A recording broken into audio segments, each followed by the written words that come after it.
If I pose a question to you viewer, listener, and ask whether you think the little things in life and art matter the most, what would you answer?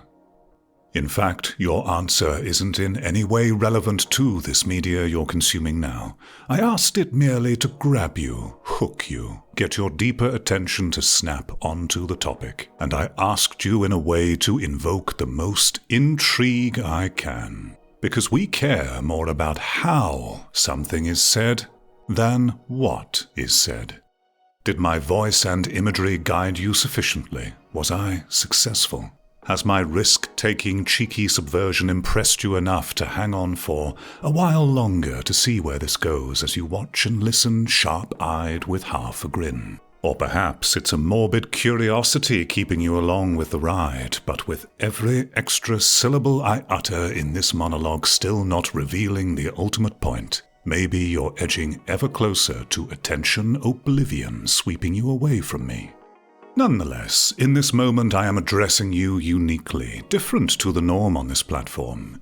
It's unsettling, yet intriguing, because you didn't expect it, and thus I have you here still, along for the ride, even though you have no idea quite what to expect or where it's going, or how you are going to feel about this media at the end.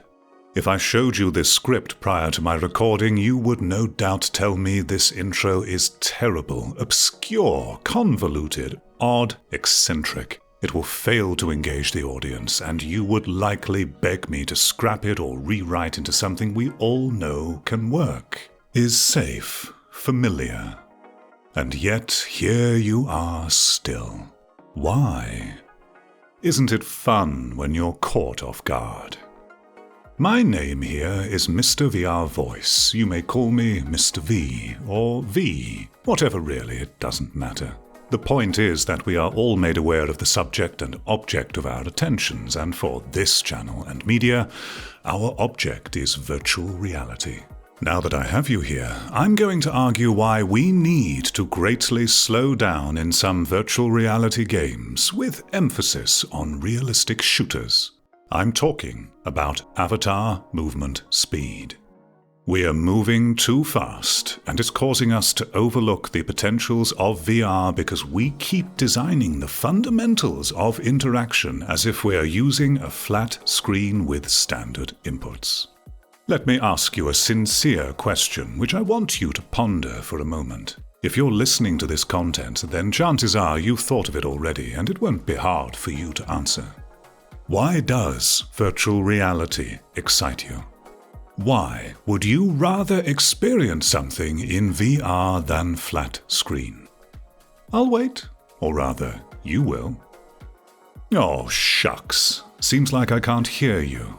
This is a one-way channel. Luckily, I came prepared. We each have our preference of importance, but the overall consensus is shared. Perceptible scale, depth, the sensation of truly being in the experience in a way traditional screens could never achieve. The physical interactivity with our bodies and the possibilities that enables. The physical interactivity is where I want to focus today. We can reach out in real life and grab things, move physically and have our avatar move to match us. Manipulate objects dynamically with total freedom afforded by our biomechanical nature. VR is still very early on in its development with untold potential remaining in the basic aspect of motion tracking alone, not to mention all the other advancements we are continually making. I posit that an interaction in virtual reality can and should be infinitely more dynamic, natural, and overall superior to its flat-screen counterpart.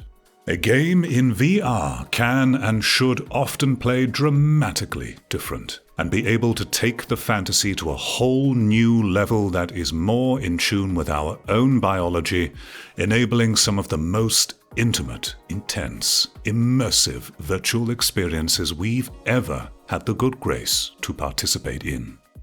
But we're barely seeing it happen. Let's focus on modern shooter games. Compare these. UAV in this sector. UAV ready for testing. Mastermind ready.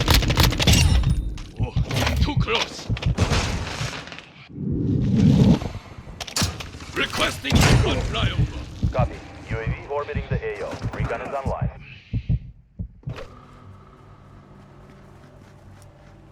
I take it. I take the point. Then let me.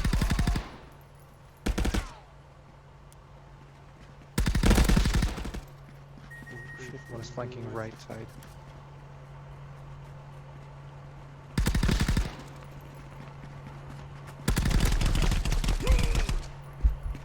On a fundamental level, how differently are the users engaging with these games? Beyond more freedom of aiming and angling of a weapon in VR, which is almost never done anyway, is the user behavior particularly different between these vastly different input methods? Not really. Why? Because current VR game design makes it so the player doesn't have to engage with the uniqueness of the VR aspect in any meaningful detail. In fact, trying to do so is usually an overwhelming detriment or inconvenience for them in nearly every experience to date. What we're seeing here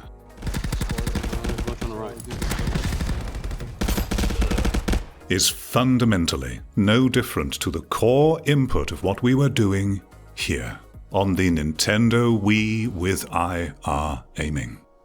It's the equivalent of building the first ever spaceship capable of galactic travel, but then only ever using it to orbit the Earth for sightseeing. What a waste. Now you may think it's a simple or throwaway consideration, but avatar movement in virtual space is one of the most important factors in how every subsequent element of an experience is designed and how it is perceived by the player. Imagine if you supplanted Doom's movement into Escape from Tarkov without changing anything else. Suddenly, our perception of both games and how we play them as users would dramatically change. All of the mechanics and map design are based upon the assumption of how you, the player, can move and interact. This is one of the many areas where I believe virtual reality developers are simply getting it wrong, or at least not being anywhere near thoughtful enough. They're applying core design principles and habits for the limitations of 2D, but in a VR space. Meaning any following design decisions bringing it all together are subpar or ill-suited and holding back what VR experiences could be. Which of these following clips do you think looks like the more engaging, interesting, and immersive for both spectator and viewer alike?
How can we achieve this?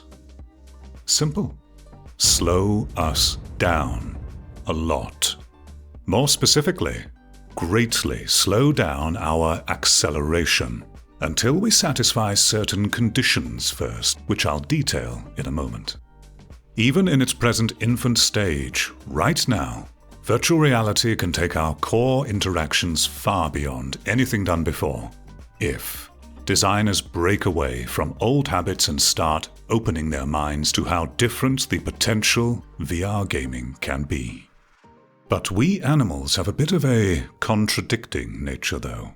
Most of us will naturally avoid engaging with unusual, new, or exotic ways of doing things unless we're given no choice, particularly when that way initially presents as less efficient, despite it being a near guarantee we would enjoy it much more when we do try. Because we easily forget that there is much more to our personal fulfillment than surface-level habitual mental judgments. Left to our own devices and those mental judgments, players will optimize and meta the soul out of a game until its gameplay resembles something more akin to a factory production line, rather than an ever-dynamic, interactive work of systemic art. Designers were aware of this before and understood the inherent resistance we have to new things, but still trusted we would be able to push through that and eventually know better. And so they took risks with their designs that innovated, challenged, pushed, forced us to realize that we often don't know what we want or like or needed until we get it. But we seem to be forgetting this wisdom of late. No doubt helped along by the infection of corporate attitude into our everyday lives. Mentalities have become ever more risk-averse, safety-obsessed, greed-focused, disingenuous, terminally short-sighted. Anything we attempt to do must be the biggest thing ever, or it's not worthwhile and considered a failure. We have to make all the money, or it's not enough. We have to get all of the views and attention, or it's not enough. All of our dreams and ambitions must be geared toward the eventual emergence of a dominant worldwide empire from them. And if you don't have those kind of goals in today's age, well, then something must be wrong with you. And all these things don't happen by unproven behaviors, different or new, right?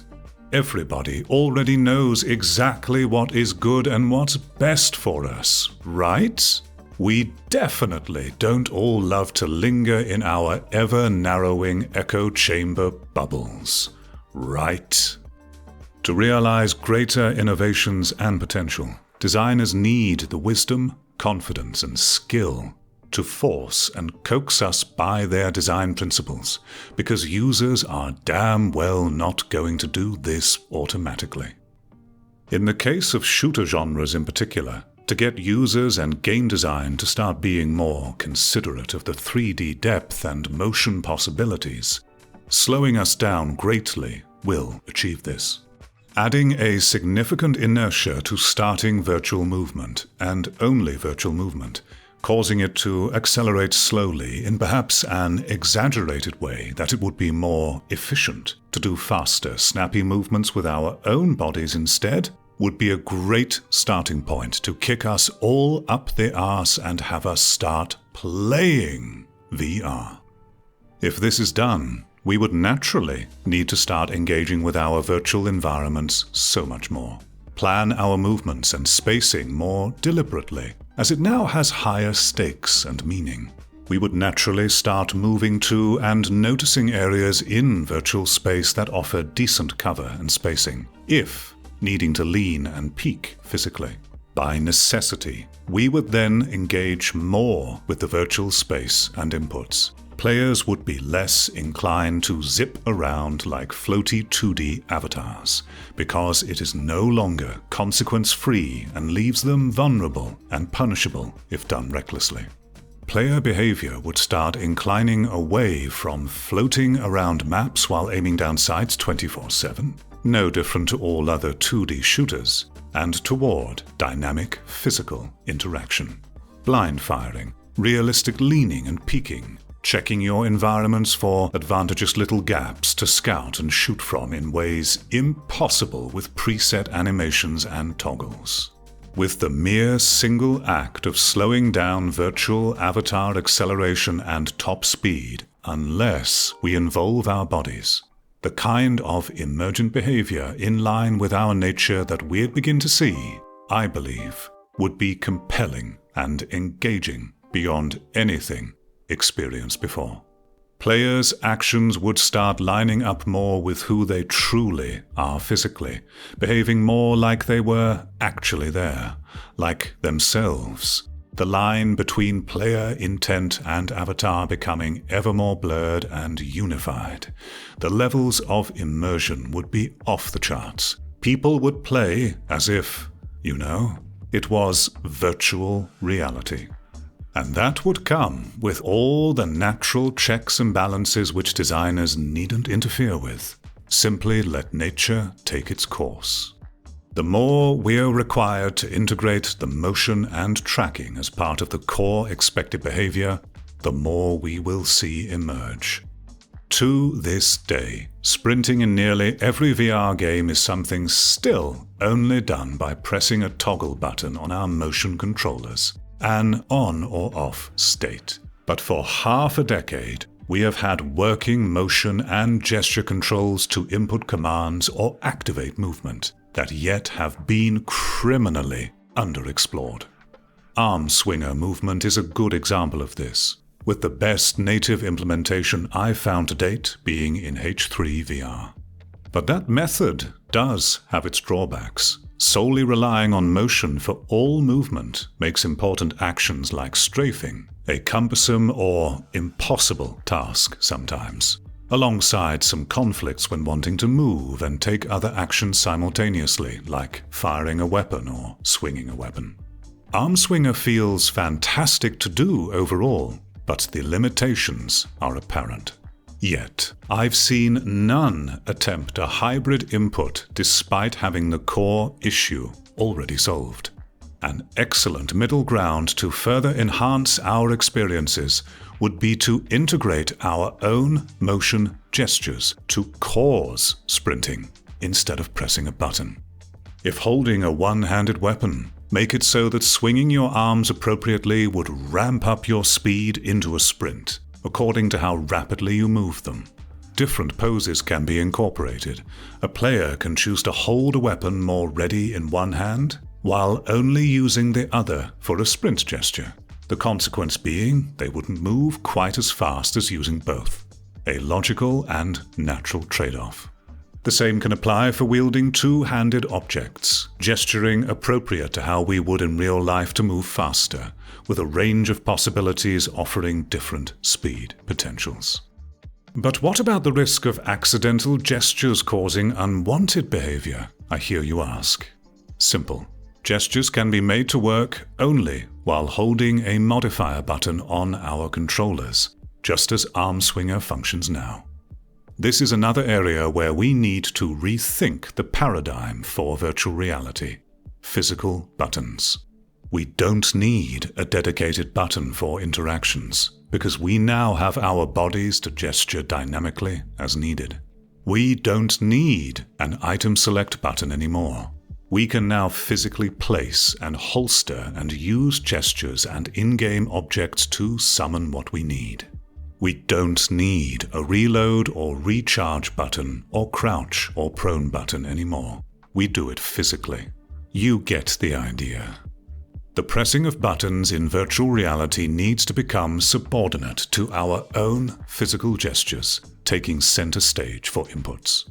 Core buttons such as the trigger and grip can still have plenty of relevance, but we should consider experimenting with face buttons, acting primarily as modifiers for an expansive set of immersive gesture inputs, which makes sense for virtual reality, all without needing any extra hardware.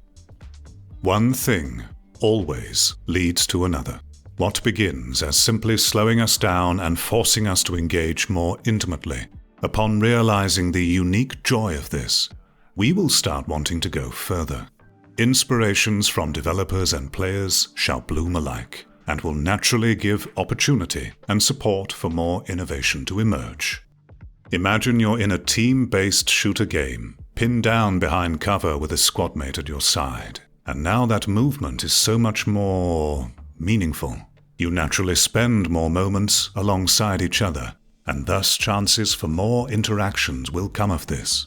Perhaps you can give or exchange important items to each other, physically bandage each other, or heal with detailed precision. Draw or carve a quick plan of action on the surface you're near. Go more in-depth and detailed with your weapon interactions, frantically counting what ammunition you have left between you while under fire. All enhancing the experience more and more and bringing virtual reality into the dramatic, compelling league of its own for spectators and players that traditional flat screen could never hope to touch. Turning away from abstractions and back to our nature of movement will also act as a self-balancing mechanism. Inaccuracy or inability to perform certain actions while moving faster, things developers will often have to design strict balance timings for, would organically occur through our own movements and stamina. So many gameplay balancing concerns developers would normally have to consider on keyboard and mouse and controller will simply solve themselves with VR motion input by having nature take its course. And this can all come about by thoughtfully slowing us down. We've already had the tech and systems ready to go for years. All the pieces have been there unseen. We just need to allow ourselves and VR the conditions needed to breathe and bloom, with some considerate rethinking of the basics to leverage what virtual reality is. But make no mistake, I understand there are plenty of times where having us zip around without regard can be the best choice for a particular theme or genre. For some titles, it may be best to do the opposite of what I've said, if that falls in line with the intended experience. Whatever we choose, the key point is that we're always making our design choices thoughtfully, and don't keep on doing or adding things just because everyone else does, and we are willing to experiment, even when the herd disagrees with the idea of it. For VR to take off, it needs to show itself off. In today's culture, as of making this content, live streaming is a very important way to show off what your software can do and keep it relevant. There is a reason why games like Escape from Tarkov have such a consistently high viewership and dominance in its genre, keeping it highly relevant year after year despite its many flaws. Its design is detailed and compelling in presentations and mechanics. It greatly limits its players to conform to realistic limitations of its setting, and as a result, creates an experience that becomes more than the sum of its parts, arguably creating a much more thrilling and dramatic spectator sport than it is to even play. So much could happen in any one moment during a raid which turns a scenario upside down. It leaves us on the edge of our seats, and we adore it. But without those vital details and limitations in play, we wouldn't feel any of that. The thing is, though, these important details, ammunition checking and loading, ejecting separate bullets from the chamber, incremental stance system, weapon jamming, dynamic inventory, dynamic leaning, item examination and maintenance. All these things which combined with the audio-visual detail and high stakes that makes the game so beloved and compelling are details which naturally exist in VR as a matter of course, and have done so for many years. The pinnacle of detailed flat-screen interaction which has taken years for Tarkov to get functioning on keyboard and mouse is the bare minimum basic entry standard for what VR can offer, and the tech is still in its infancy. Escape from Tarkov, by all accounts, is a flat-screen game that is wanting very hard to play like a VR game can, and it would be better realized if it were one. Even its unique strength as a spectator sport is something which VR could easily do even better by the nature of how it plays. On that note, there is a game due out for early access release soon, which is directly inspired by Escape from Tarkov and aims to be virtual reality's answer to it. Ghosts of Tabor is aiming to go further with VR interaction than any other title to date in one whole package. Dynamic free placement of pouches on your combat vest, ammunition crafting by physically mixing ingredients, actual boxes of ammunition you can pour ammo from, physical dynamic storage of your items, a true, almost non-abstracted backpack system, weapon customization, purchasing items by going to a marketplace and actually inspecting and scanning them before buying. And all of this set in a high-stakes, unforgiving player versus environment versus player setting where, just like Tarkov, defeat sees you lose everything you had. It's a very exciting prospect for a virtual reality market, which is desperate for good software at the moment.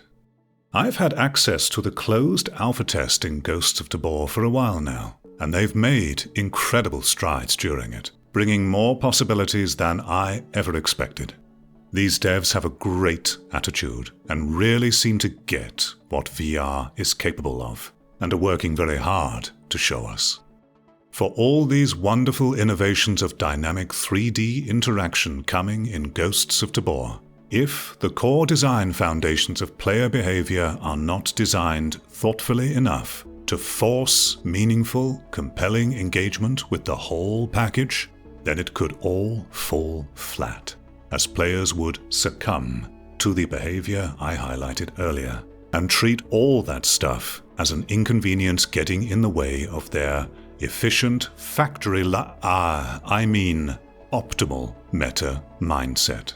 If we can glide through the levels on our anti-gravity skates of flat-screen movement design aiming down sights 24/7, and as a result, don't need to frequently engage VR-only behavior beyond shallow novelty, then that will be the shallow, dominant form of play, informing our behavior for everything else.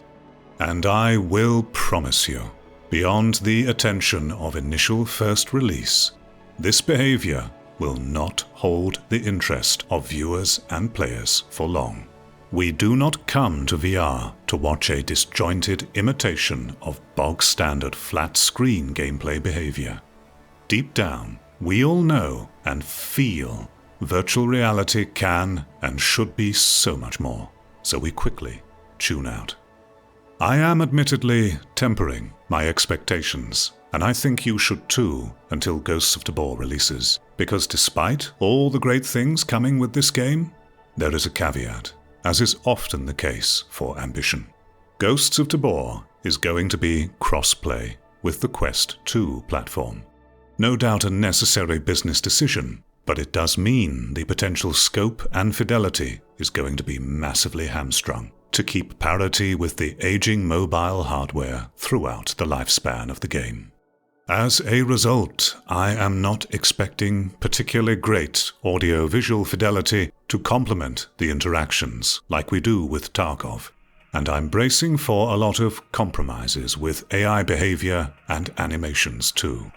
A pity, but if they can pull off forcing us to behave appropriately by necessity and having us engage meaningfully with the core VR features, and have semi-decent visuals that are, at the very least, artistically coherent and stable, then it can still be the experience virtual reality needs to show itself off, and put this dev team on the map. These devs have skill and heart. I know they can do it. We'll just have to wait and see. At the beginning of this video, I facetiously shone a light on your consumer mentality and expectations which brought you here, and maybe it had you stay all the way to this moment. This had a point to support my argument about our psychology, which I hope was inadvertently proven by now. that my disarming you and your expectations from the start of this video by addressing you in a non-standard and unique way, leaving you unsure of where any of this was going, this very uncertainty, the unknown of it all, is what we crave and value the most from our creativity. That brief moment of, oh, where is this going to go? As we are taken by the emotional hand toward the limitless, exciting possibilities of the unknown, sparked by being caught off guard. That experience, ladies and gentlemen, is what we actually want. Even if the end result can fall flat a lot of the time, we still appreciate and need it. Be mindful of the inclinations and habits which narrow and close our minds, because your choices extend out far beyond just yourself. An enormous thank you to all of the Patreons who have made the decision to support me. I ask for only £1 per creation. If you wish to support, links will be where they usually are.